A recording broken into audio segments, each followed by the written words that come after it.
Hey guys, welcome to my kitchen. I am just making dinner, but I thought I would bring you along because this is a really simple swap that you can make in your kitchen. I'm making tomato soup. I grew up on the canned condensed version, but having a garden and putting up tomatoes and having onions and garlic and all those fresh ingredients, we learned to make tomato soup the homemade way. And it's really, really easy. So I have in my pot, I have some garlic from our garden, I have onions from our garden, threw in some olive oil, I'm just gonna saute that all together. Let me show you what this looks like. It smells delicious. Okay.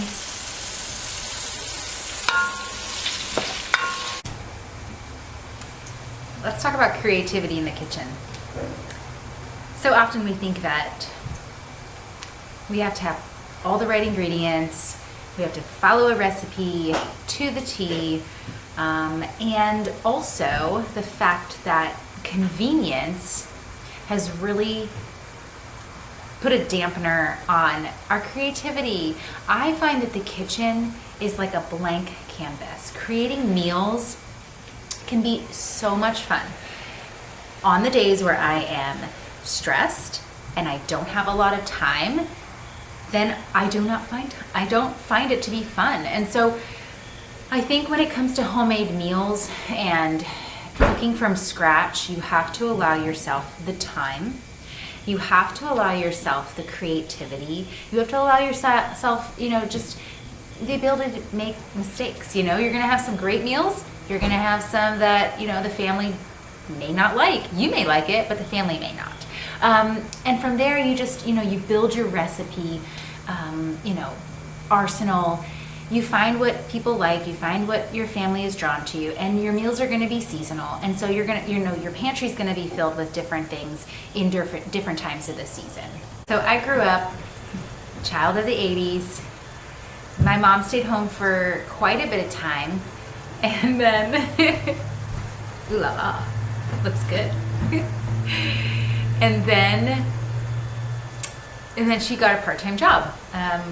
We lived on an exotic animal farm / Christmas tree farm. That was my aunt and uncle's, and my parents managed it. My dad worked outside of the home, but then managed it on the weekends. My mom took care of some of the things as well, as far as like feeding animals and trimming trees and tending to the workers on the farm. And then it just got to be a lot. And we moved when I was 10 and my sister was 3 into a development. So completely switch of lifestyles, change of lifestyles. And my mom found a part-time job. So convenience came into play. A little bit more. Growing up in the 80s, we did have the canned foods, the Chef Boyardee, the, canned tomato soup, but she did cook from scratch a lot, and she still does. Start somewhere and start with one meal a week to start cooking from scratch. I find that when we're pushed for time, that's when the convenience meals are a lot easier, and guess what? They're a lot more unhealthy too. I think you know that, right? So leave time in your schedule to enjoy the kitchen. Get comfortable with it. It may feel awkward at first, but give yourself time to explore and experiment and have fun with fresh ingredients. And you don't have to have anything crazy. Onions and garlic, my grandma says the more onions and garlic, the better. So onions and garlic and, having a really good chicken stock or chicken broth, even if it's store-bought for now, until you learn how to make chicken broth, having those staples on hand, butter, lard, fresh ingredients that you can start with. There's a book that I like by Tamar Adler. I'll put it in the link, but she goes through just really simple ways to start cooking from scratch.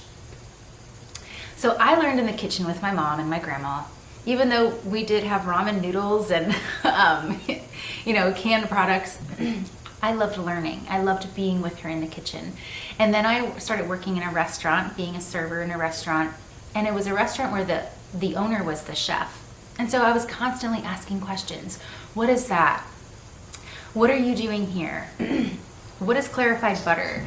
And how are you cooking that? You know, I was asking questions and I would come home and I would experiment. And my mom loved that because I would be cooking meals. So, you know, look at food as like paint, but you're creating something that is nourishing, something that uses not just your sight, it uses all of your senses. And I think that's what food brings us to. Food gathers us because it uses all of our 5 senses. It uses taste, obviously, it uses smell, it uses sight, because when it looks beautiful, it's just, I don't know, more appealing, right? It uses sound, the sound of you know, the onions crackling, and then when you sit down over a meal, the sound of laughter, of conversation, and feel. You know, how does it make you feel? It makes you feel warm. You're not using your, you know, touch, right? But you're using your sense of just emotion and that feel of how it makes you feel. And so food, in a way, is art, and it's using all 5 senses that God gave us. And so now I think my onions, they're kind of simmered down. I'm going to show you what I'm going to add next.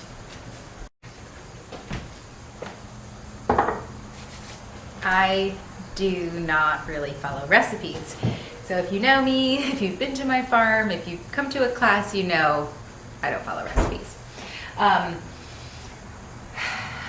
I use my taste. If it tastes good, if it smells good, then I know it's good. The more onions, the more garlic, right?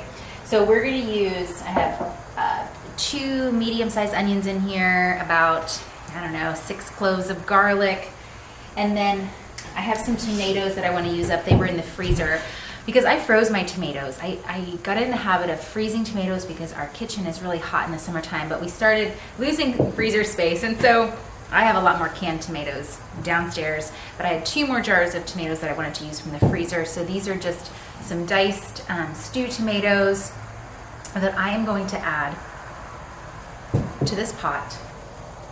And then we use a lot of broth, and so anytime I cook any kind of meat and I have a bone left, so chicken carcass, rabbit carcass, if I have any bones left from cooking a steak or a roast, I will use those to make broth with.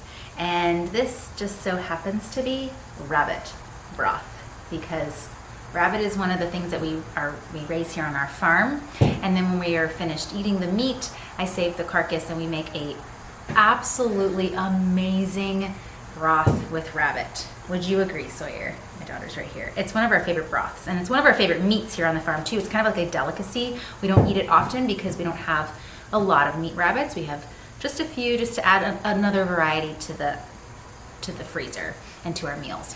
So this is rabbit broth, and I'm going to use this in my soup. But you can use chicken broth, you can use store-bought chicken broth, you can use organic tomatoes that you find at the grocery store as well. If you don't have tomatoes that you've canned or froze, you can just start with some organic diced tomatoes, stewed tomatoes, any kind of tomato will work, because we're going to puree this at the end.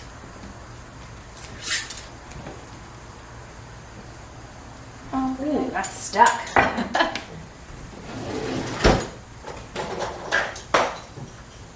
Wait, I want to open it. Oh, that's right. Wait, I know why. I want to open it. Here. Do you want to do this one? Yes. Okay, you do that one.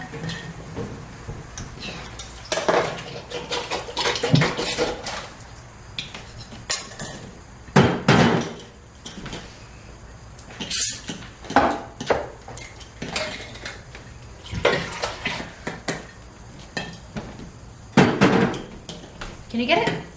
Okay. Oh, man, I'm going to put that down the sink. Okay. Got it? Thank you. Thank you very much.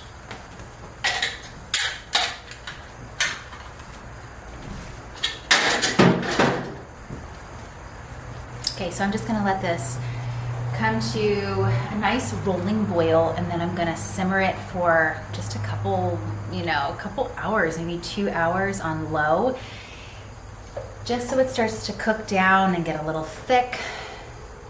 And then I'm going to puree it, and we're going to add some cream to this, some heavy cream, and it's going to cook a little bit longer. Good food is always better the second day. It's always better when it's left on the stove, low and slow, and it's simmering. That just speaks love, and it just warms the kitchen, it warms the home, it warms everyone in the home because the smells are incredible. When my husband comes home from work and he pulls in the driveway, he's like, I can smell it from the driveway. He's like, it smells so good. And to me, that speaks love. To me, that speaks that like I'm caring for the family. I'm, loving on them with good nutrient-dense food. And so give yourself time in the kitchen. If cooking is something you want to learn, cancel out things that don't bring you joy. That, I feel like we're always learning in life. And when we stop learning, the saying, when you stop learning, you're not growing, you're not green, you're dead, right? And so we're constantly learning. If cooking is one of those things that you want to learn, leave time for it so you're not stressed, because you're putting that energy into the food. You may think I'm crazy, but the number one ingredient in food is love, and we can taste it, right? And if it doesn't taste good, you didn't give it your effort, you didn't give it that time, you didn't give it the nurturing, you didn't give it the love, right? And so you have to leave time. And when you're stressed and cooking is the last thing you want to do, we can taste it. We can taste it in the food.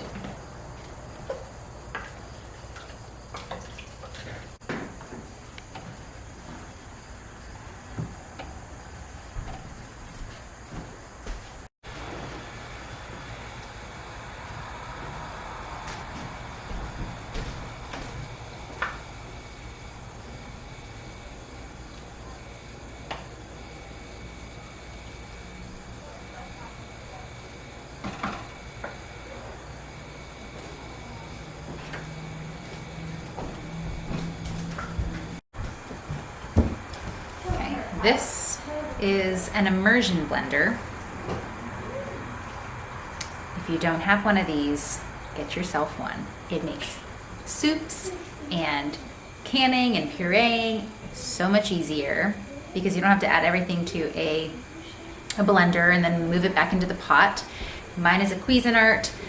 So let's talk a little bit about tools, right? You don't need anything fancy. This is a Dutch oven. I love my Dutch oven for making soups. I love it for making, I'll brown my meat on the stovetop and then I can add it right into the oven, so it's dual purpose. I make bread in here. I use it for almost everything. I have 2 of them and I should probably get a 3rd just because we just home cook so much. So immersion blender, Dutch oven, but any soup pot will work. So I'm gonna blend this up to make it creamy before I add my cream.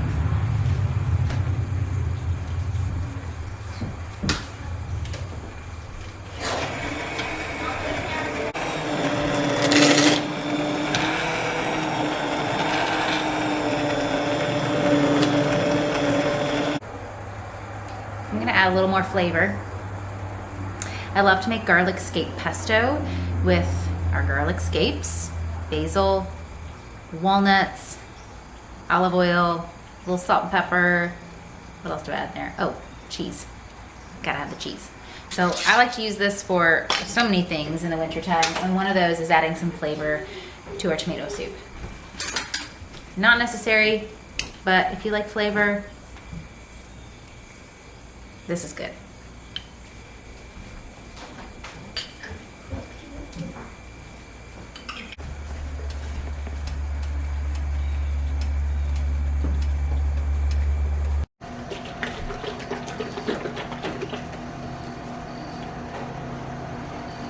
I'm gonna add some heavy cream. Again, I don't measure. I'm just gonna add it in. Maybe 2 cups.